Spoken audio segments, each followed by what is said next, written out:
나태주 시인의 풀꽃이라는 시가 있는데 그렇잖아요. 자세히 보아야 예쁘다, 오래 보아야 사랑스럽다, 너도 그렇다. 근데 저도 그렇게 읽었지만 여러분도 그렇게 들으시는군요. 감정이 없네요. 다시 합니다. 자세히 보아야 예쁘다, 오래 보아야 사랑스럽다, 너도 그렇다. 근데 어른들은 오래 보면 징그러울 때가 있어요.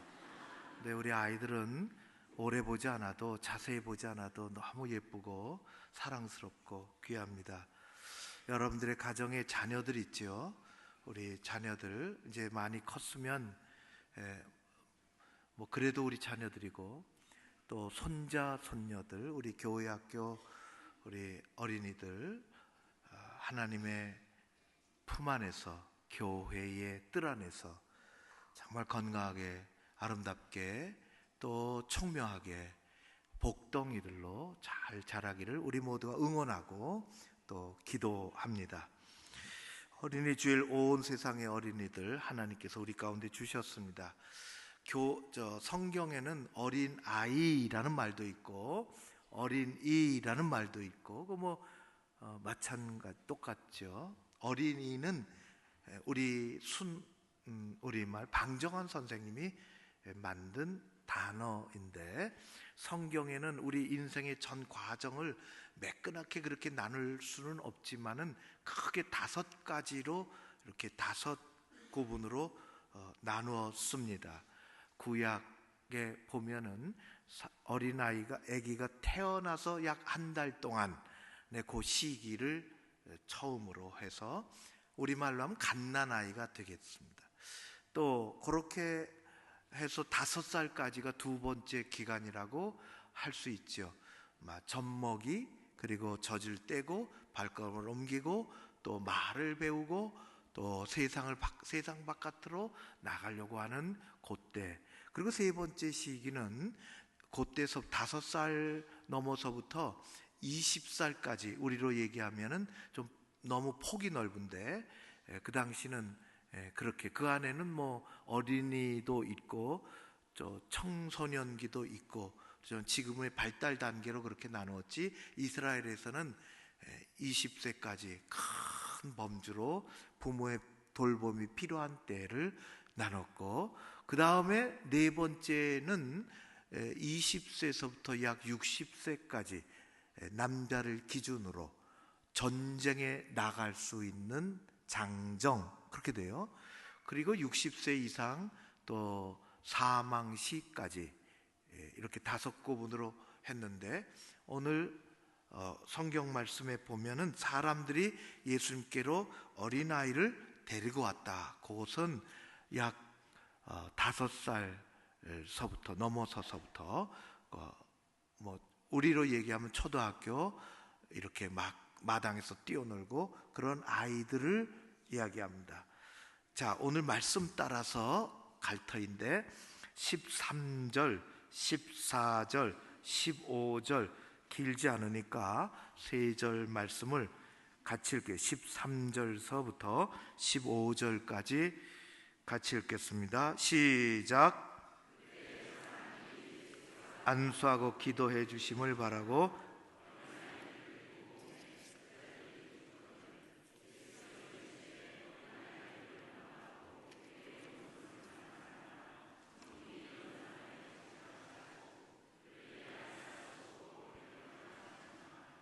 아멘. 사람들이 예수님께로 어린 아이들을 데리고 왔습니다. 여기 사람들은 당연하죠. 부모가 자기 자녀들을, 혹은 할아버지, 할머니가 자기 손자, 손녀들을 예수님께로 데리고 왔는데, 이 아이를 잘 맡아서 키워주십시오. 예수님 이곳저곳 다니면서 이 아이들 데리고 다니고 뭐 좀 가르쳐 주십시오. 그래서 온 것이 아니라, 오늘 말씀 읽어보니까 그들이 예수님에게로 자기의 아이들을 데려온 뚜렷한 이유가 있습니다. 우리가 13절에 읽은 것처럼 이렇습니다. 안수하고 기도해 주심을 바라고, 그렇게 되어 있습니다. 부모들이 자기 자식을 데려온 까닭은, 자기 자녀들을 데리고 온 까닭은 예수님께서 안수해 주시고 기도해 주시기를 바라는 그 마음으로 데리고 왔습니다. 안수해 주시고 기도해 주시기를 바라는 마음으로, 그 합하면은 안수 기도죠. 안수하면서 기도합니다. 성경에는, 신구약 성경에는 안수 이야기가 참 많이 나옵니다. 안수라고 하는 것은 그 말 그대로 손을 얹는 것입니다. 대부분은 머리에 혹은 몸에 혹은 어깨에 손을 얹어 놓고 기도하는 것입니다. 성경에 믿음이 바탕이 된 영적인 아주 중요한 행위입니다. 안수 기도가 그렇게 있습니다. 성경에는 여러 이유로 안수를 이야기합니다. 성경에 나오는 첫 번째는 하나님께서 필요하셔서 그 직분을 주실 때에 거룩한 직분을 구별하여 세우기 위해 안수하라, 그렇게 말씀하셨습니다. 그것은 오늘날도 마찬가지죠. 그 전통을 따라서 교회에서 하나님이 필요하셔서 사람을 세울 때에 거룩한 예식을 통해서 그의 머리에 손을 얹고 안수함으로 구별하여 하나님의 교회에 충성하라고 안수를 하는 것입니다. 그것이 어떤 권리나 특권이 아니라 낮아져 하나님의 나라를 만들어가라고, 낮아져 섬기라고, 하나님의 종이라고 인치시면서 안수하는 것입니다.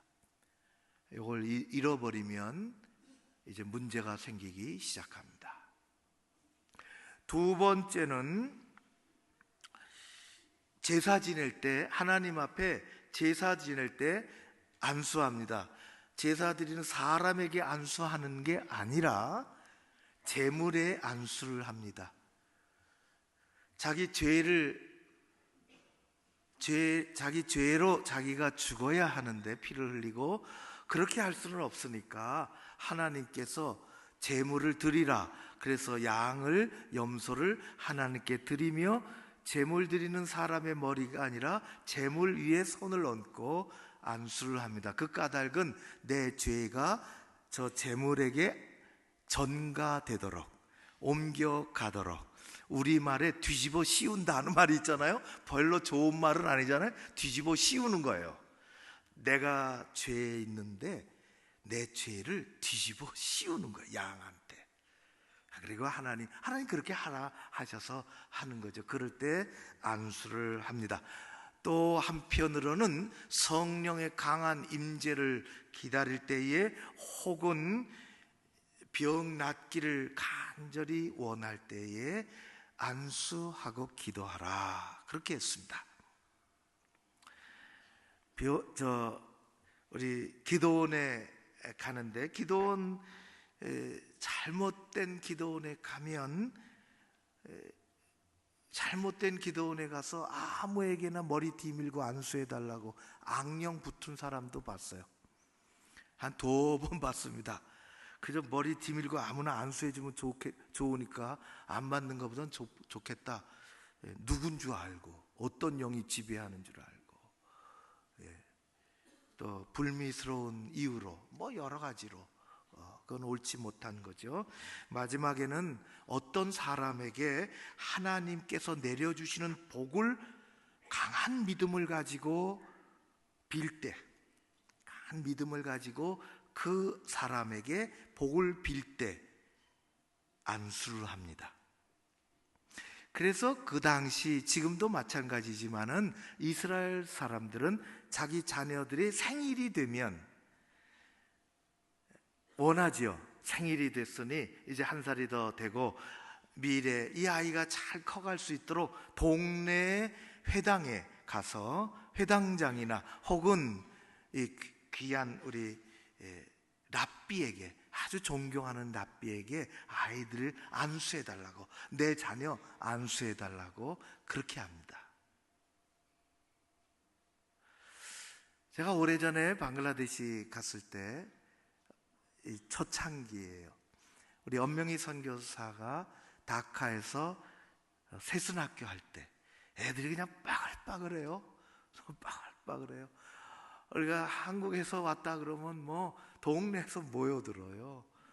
또 호기심이 많고 특별한 구경거리가 없고, 목사인 제가 갔는데 애들이 막 모여들고 손에 손잡고 엄마가 아기를 데려오는 거예요. 애들을 데리고 와서 제 앞으로 자꾸 밀어넣어요. 밀어넣어. 왜 그러냐 그랬더니 기도해 달라는 거예요. 기도도 그냥이 아니라 제 품 안으로, 제 코 밑으로 밀어넣어서 안수해 달라는 거예요. 간절한 마음으로. 목사가 왔으니까. 그러니까 제가 어떤 아이를 딱 이렇게 한 손으로는 안고 한 손으로는 안수해 줬더니 부모가, 이 젊은 엄마가 너무너무 행복해하고 너무 좋아하고 안수 받기를 원하는 거죠. 이스라엘에도 그랬습니다. 이스라엘 사람들은 특별히 하나님께서 가정해 주신 자녀가 하나님 주신 큰 복이라고 여겼습니다. 그러지 않는 나라, 그러지 않는 가정이 없겠지만은 자녀들은 특별히 하나님께서 주신 가장 소중한 선물이요, 그래서 가정이 누리는 복 중의 복이라고 여겼으며 그렇게 신앙을 고백했으며, 그래서 그들은 자녀가 많기를 원했습니다. 자녀 많이 하나님 달라고. 그것이 하나님께서 우리 가정에 주신 복이라고 강하게 믿고 그렇게 살았습니다. 그런 마음으로 오늘 예수님 앞에 부모가 어린 아이들을, 부모들이 어린 아이들을 예수님 앞으로 데리고 와서 안수해 달라고, 기도해 달라고. 부모에게는 적어도 그런 마음이 있습니다. 그런데 문제는 제자들에게 있었습니다. 그것을 보고 오늘 말씀 읽어보니까 꾸짖었다, 가까이 오지 마, 이렇게 된 거예요. 막아쓴 것이죠. 여러 가지 이유가 있을 수 있겠는데 왜 그랬는지는 성경에 나오지 않지만은 갑자기 벌어진 일에 좀 당황했는지 불편했는지 아니면 자신들에게 사전에 말을 안 해서 그랬는지 아무튼 가로막았습니다. 가까이 오지 말라고. 그런데 그것은 예수님의 마음과는 정반대, 다른 마음이었어요. 예수님은 그래서 단호하게 말씀하셨죠. 어린아이를 용납하고 내게로 오는 것을 금하지 말라, 그렇게 했습니다. 내게로 데려오라 말씀하시는 거예요. 우리는 어린아이의 이야기를 떠나서 참 좋은 거 아니에요? 아이를 예수님 앞으로 데리고 와야지. 여러분, 신앙생활 하다가 조금 지금 제자들이 가로막는 건데, 우리가 신앙생활 하다가 조금 좋은 생각을 한다고요? 조금 더, 내가 성경 평상시 참 안 읽지, 이게 또 자크까지 있어가지고 말이지, 이게 한번 열렸다 닫히면 안 열려. 주중에는 꽉 닫혀가지고 그러니까 성경을 잘 못 읽어요, 그나마. 그래서 아주 선한 생각을 갖게 됐어요. 목사님 자꾸만 성경 강조하고, 그렇지, 하나님을 가까이 하는 여러 가지 방법 중에 가장 기본적인 방법은 말씀을 가까이 하는 것입니다. 이거 어쩔 수가 없어요. 목사도 마찬가지고 여러분도 마찬가지입니다. 교회 학교 아이들도 그렇습니다.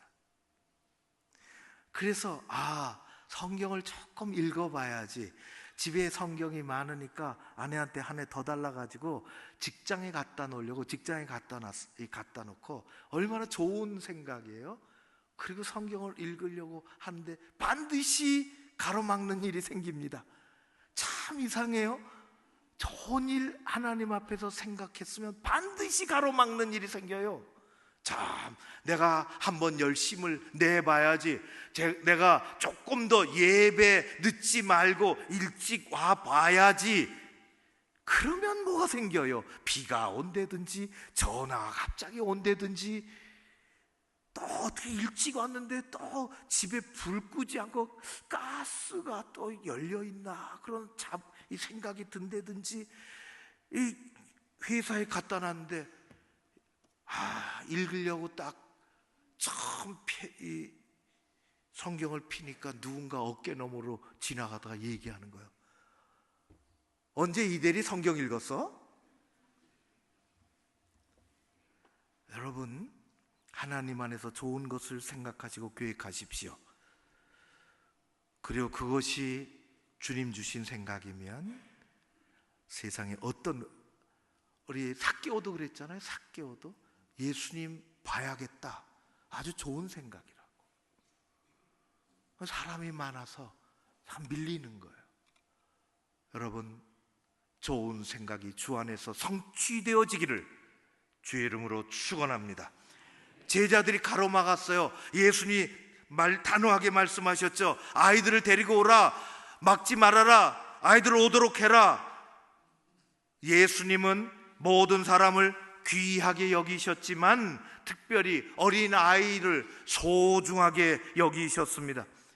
예수님은 자기 자신이 이 땅에 어린 아기로 오셨으며 공생의 기간 동안 어린 아이들을 귀하게 불러 맞아 주셨으며 심지어는 사람들에게, 우리들에게 내 이름으로, 예수님 자신의 이름으로 이 아이를 영접하면, 한 아이를 영접하면 자기 자신을 영접하는 것과 같다고 말씀하셨습니다. 아이 하나를 예수 이름으로 맞아주고 축복하고 격려하면 예수님을 그렇게 맞아주는 것과 같다고 했습니다. 동일시 해버리신 거죠. 영적으로 그렇게 귀하게 여겨주신 것입니다. 지난 3월, 4월 2주에 걸쳐서 교회 학교를 가보니까 평상시도 제가 선생님들 애쓰는 걸 고마워했지만은 현장에 가보니 더 고마웠습니다. 선생님이 아이들보다 5분, 10분 일찍 와서 아이들을 맞아주기에 아이들이 거기 모이는 거예요. 그야말로 아이를 예수 이름으로 영접해 주는 거죠. 예수님 말씀하고 똑같습니다. 우리 선생님들이 복을 받을 줄로 믿습니다.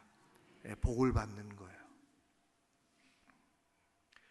주님은 아이들이 내게로 오는 것을 막지 말라고, 데리고 오라고 말씀하셨습니다.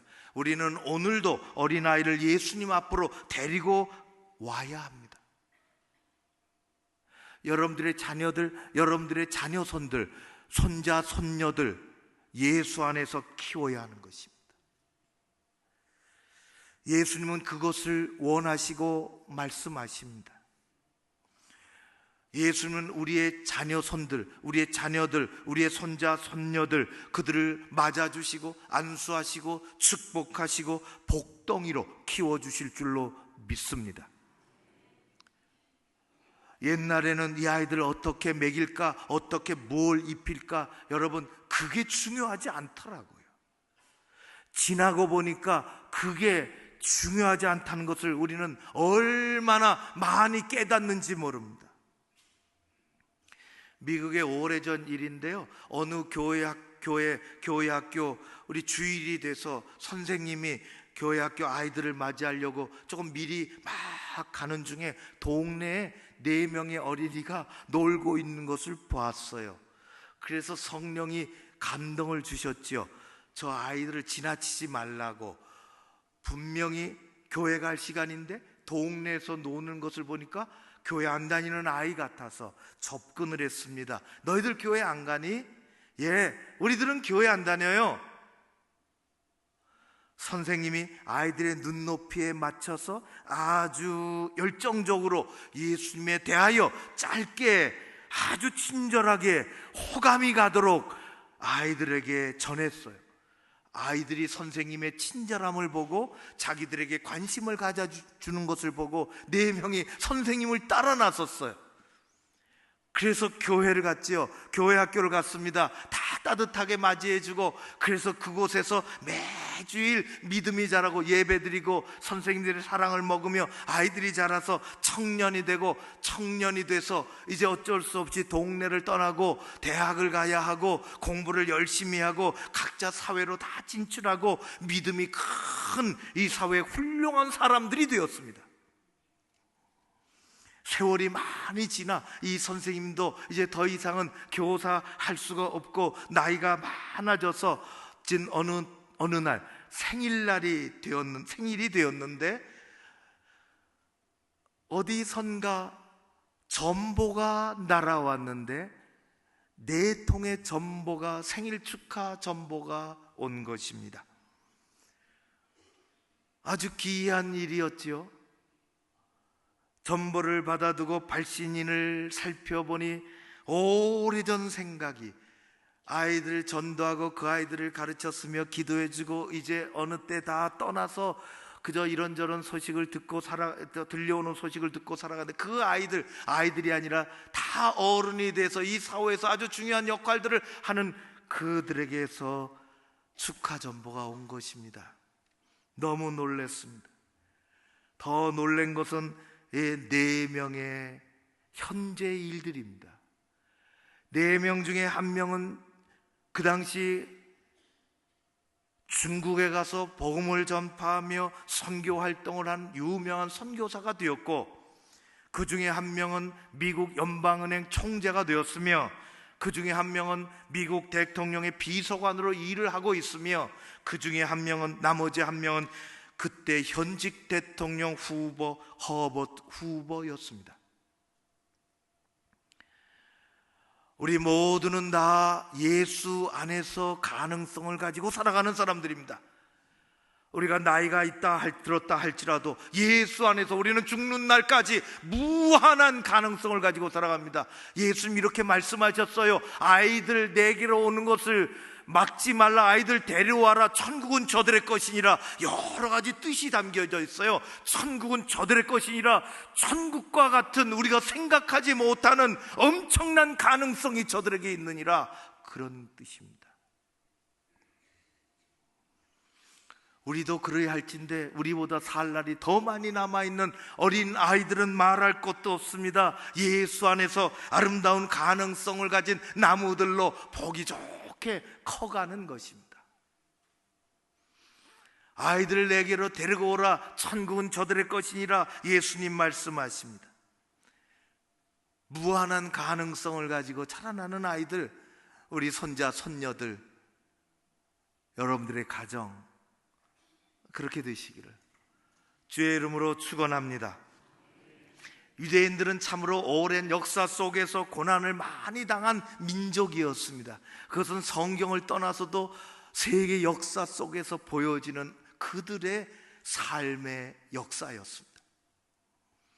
그들은 예수님 오기 전에도 그랬으며, 예수님 오시고 나서 오늘날까지 최근세사에 이르기까지 2000년 동안을 나라 없이 땅 없이 헤매던 그런 서글픈 민족이었죠. 그들처럼 수많은 고난과 역경을 겪으며 살았던 민족도 따로 없으며, 그런 역경 속에서도 굴하지 아니하며 마침내 찬란하게 일어난 민족도 이 세상에는 없습니다. 오늘날 가만히 생각해 보면 그래서 유대인에 관한 책이 너무 많아요. 탈무드서부터 지금 뉴욕의 랍비 이야기서부터 유대인의 삶의 이야기들이 얼마나 많은지, 이 세상에 현재 세상의 다양한 분야에서 막강한 최고의 실력을 가지고 영향력을 행사하는 그런 민족이 유대인이라는 것입니다. 몇 명만 살펴봐도 그렇습니다.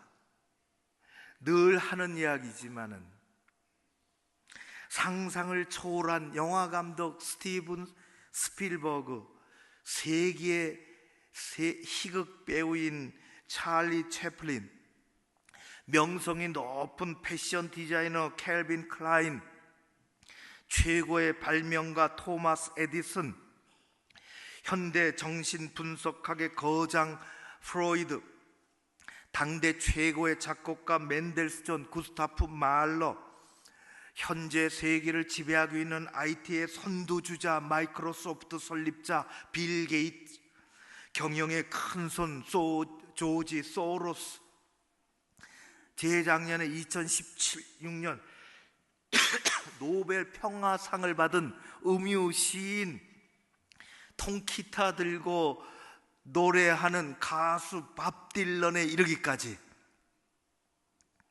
이 모두가 유대인 피를 가지고 있습니다. 현재 유대인들은 전 세계 1%도 되지 않은 숫자가, 그럼에도 불구하고 노벨상이 뭐 전부는 아니지만은 노벨상 수상자 300명 가운데 95명이 유대인의 피를 갖고 있습니다. 도대체 그 힘은 어디서 나올까? 유대인이 온 세상을 보이는 곳에서 보이지 않는 곳에서 이끄는 그 힘의 근원은 도대체 어디일까? 우리는 무작정 아이를 잘 키우기를 원하고 잘 입히고 좋은 음식 먹이고 뭐 사람들 앞에서 1점 더 올려보려고 하지만은 유대인들의 근본적인 그런 막강한 힘은 도대체 어디서부터 나오는 것일까? 그것은 세계가 주목하는 것이고 이미 다 아는 것입니다. 그 힘의 근원은 바로 신앙과 교육이라는 것입니다. 신앙과 교육이 떨어지지 않고 붙어 있다는 것입니다. 그 힘의 근원은 조상 때서부터 선천적으로 머리가 좋아서 유대인들이 머리가 다른 민족에 비해서 뛰어나다고 그런 게 없습니다. 그들은 평범한 민족이에요. 지능지수만 보면. 그런데 그들에게는 독특한 믿음과 이 교육이 있습니다. 조상 때서부터 내려온 그러한 신앙을 바탕으로 한 교육을 시키는 것이죠. 절대자 하나님을 신앙하며 그분이 주신 축복의 약속을 붙잡고 독특한 교육을 시키는 것입니다. 신명기 6장의 말씀에 보면 4절에서부터 7절까지 이렇게 말씀합니다. 이스라엘아 들으라. 우리 하나님 여호와는 오직 유일한 여호와이시니 너는 마음을 다하고 뜻을 다하고 힘을 다하여 내 하나님 여호와를 사랑하라. 하나님 여호와를 사랑하라. 내가 네게 명령한 이 말씀을 너는 마음에 새기고 내 자녀들에게 부지런히 가르치며 하나님을 사랑하라. 마음을 다하고 뜻을 다하고 성품을 다하여 하나님을 사랑하라. 그리고 그 사랑하는 것을 자녀들에게 끊임없이 가르치라. 사랑하는 성도 여러분, 우리의 자녀들의 신앙과 자녀들의 교육의 출발은 교회나 학교나 목동의 학원에 있지 않습니다. 우리 자녀들의 신앙과 교육의 출발은 바로 하나님을 사랑하는 가정에 있습니다. 아버지는 자녀들 앞에서 신앙의 중요함을 가르쳐야 하며 하나님이 어떤 분이시라는 것을 보여주는 최초의 제사장이 되어야 합니다. 어머니는 자녀에게 자상한 선생님이요 아이들의 영혼을 따뜻하게 만드는 삶의 동반자가 되어야 합니다. 오늘날 교회 뒤돌아봐서 한계를 고백하는 것 중에 하나는 이 가정에서의 신앙과 교육을 교회가 맡겠다고 찾아온 것 때문입니다. 교회는 일부분 할 수 있지 그 출발과 근본은 여러분들의 하나님을 사랑하는 여러분들의 가정입니다. 아이들은 아버지가 할아버지가 하나님을 사랑하는 아이들이 만나는 최초의 제사장입니다. 엄마는 아이들에게 한없는 사랑을 베푸는, 그래서 이야기한 것처럼 하나님은 이 세상에서 하나님의 사랑을 어떻게 보여줄 수가 없어 엄마를 보냈다고, 어머니를. 그런 가정에서는 하나님을 경외하는 아름다운 신앙의 모습이 이어지며, 그런 가정에서는 무슨 공부하는 공식을 암기하는 것보다 대화를 소중하게 여기고 신앙의 성장을 아주 귀하게 여기며 텔레비전을 켜놓고 보며 게임을 하는 것보다 책을 사다 주고 성경을 읽혀주며 그렇게 앞장서는 것입니다. 우리의 가정과 우리의 자녀에게 임하는 복의 근원은 다름 아닌 아버지 하나님에게 있습니다. 우리가 그것을 잊어버리면, 그것을 놓치면, 우리는 옛날에 아이들, 내가 못 먹어도 아이들은 잘 먹여야 되겠다는 그런 세월을 보냈죠. 내가 좀 못 입어도, 해진 옷을 입어도, 빵꾸난 양말을 신어도, 기어 신어도 아이들에게는 뻗어탄 거 시키고 싶은 마음을 가지고 아이들을 키웠으나 이제는 그것을 뛰어넘어 그런 시대가 아닌데, 우리에게 진정 그때 있었던 신앙에 대한 열심이 사라지고 나면 아무리 좋은 옷을 입혀도, 아무리 좋은 음식을 먹어도, 탁월한 교육 제도가 세상에 있어도 그의 삶은 행복해지지 않습니다. 하나님이 출발입니다. 하나님을 사랑하는 아빠와 엄마가, 하나님을 사랑하는, 교회를 사랑하는 할아버지 할머니가 그것을 넣어주는 것입니다. 우리나라는 세계 어디에 내놔도 부족함이 없는 나라입니다. 어느새 그렇게 됐어요.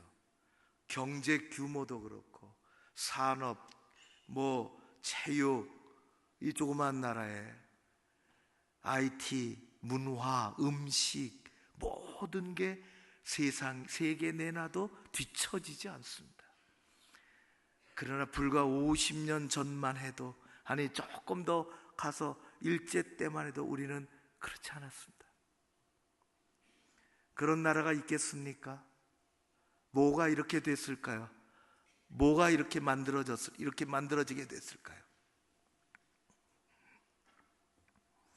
6.25 때를 기억하십니까? 그때 어린아이들, 오늘날 어린아이들은 어제도 뉴스를 보니까 다 그렇지 않겠지만은 아빠 엄마 손 붙잡고 온갖 것으로 오늘도 이렇게 엉 비어 있어요. 아이들 핑계 대고 갔는지 어떤지는 모르겠는데, 그 어르신들이, 지금은 손자 손녀를 둔 어르신들이 이 나라를 제일 어려울 때 어린이로 지냈어요. 어린이로. 영화나 이 사진에서, 흑백 사진 많이 보시죠? 6.25 전쟁의 폐허 속에서 어디서 폭탄이 터졌는지 건물은 허물어지고 불길은 연기가 되어서 올라오고, 그 앞에 어린아이가 자지러지게 벌거 아랫도리를 드러내고 벌거벗은 채로 얼굴은 검댕이를 묻히고 어린아이가 울고 있습니다. 그런 나라였습니다. 부모 죽은, 폭격으로 죽은 시신 옆에서 자지러지게 우는 어린아이의 모습도 있습니다. 발이 땅에 끌리듯이 동생을 업었는데 업은 누나도 어린아이예요. 핏기 없는 얼굴에 동생 한 손으로 얼르고 한 손으로 뭘 좀 얻으려고. 어린아이가 그랬습니다. 지금도 북한에서는 쓰이는 말인데, 꽃제비라고. 꽃은 아름답고 제비는 날렵하고 멋있는 날짐승인데, 이 꽃과 제비가 합해지면 서글픈 말이 됩니다. 사실은 꽃과 제비를 합한 말이 아니라 소련 말에서 왔대요. 코체비에라는 소련 말에서. 코체비에라는 소련 말은 부모가 없는 아이, 떠돌아다니는 아이들, 코체비에, 뭘 먹을 걸 얻기 위해서 그 장마당에 뭘 집어서 말이지, 누가 옥수수 하나 떨어뜨렸는지 그 진흙 구덩이에서 옥수수 하나 주우려고. 오늘날 대한민국은 여기까지 이렇게 되었습니다. 하나님의 은혜입니다. 우리는 신앙을 가지고 살았습니다. 정말 하나님을 사랑했지요. 없어도 하나님을 사랑했습니다. 있고 없고 하는 것이 아닌데, 사실은 우리는 하나님을 여전히 잘 믿고 아이들을 잘 가르쳐야 할 줄로 믿습니다. 자녀 세대의 바른 성장과 행복한 삶을 위하여 믿음의 부모 세대가 할 수 있는 최고의 일은 예수님 앞으로 아이들을, 내 자녀를 데리고 오는 것입니다. 부모는 아이들의 영혼에 믿음을 넣어 주어야 하며 자녀의 마음에 하나님의 사랑, 교회의 사랑을 넣어 주어야 하는 것입니다. 하나님은 일찍이 다시 모세를 통해서 신명기 6장 3절에 말씀하셨습니다. 이스라엘아, 듣고 삼가 그것을 행하라. 그리하면 네가 복을 받고 내 조상들의 하나님 여호와께서 내게 허락하신 것 같이 저들이 젖과 꿀이 흐르는 땅에서 크게 번성하리라. 하나님의 약속입니다. 우리는 지금 내가 믿는 것보다 내 자녀가 훨씬 잘 믿어야 합니다. 적어도 내가 믿는 것보다는 우리 자녀들이 나보다 훨씬 잘 믿어야 합니다. 내가 하나님을 사랑하는 것보다 내 자녀가 훨씬 더 하나님을 사랑하고, 서툴더라도 하나님을 사랑하는 마음이 있으며 교회를 사랑하는 마음이 나보다 내 자녀에게 더 많을 때 우리 가정은 하나님의 축복의 터전이 되고 그들은 복덩이가 되고 대한민국의 내일은 소망이 있습니다. 소득이 1,000불 더 올라가고 2,000불, 2만 불, 3만 불, 그게 문제가 아닙니다. 뉴스에 나오지 않습니까? 우리가 잘 믿어야 합니다. 나보다 우리 자녀들 잘 믿도록 우리는 그렇게 만들어가야 하는 것입니다.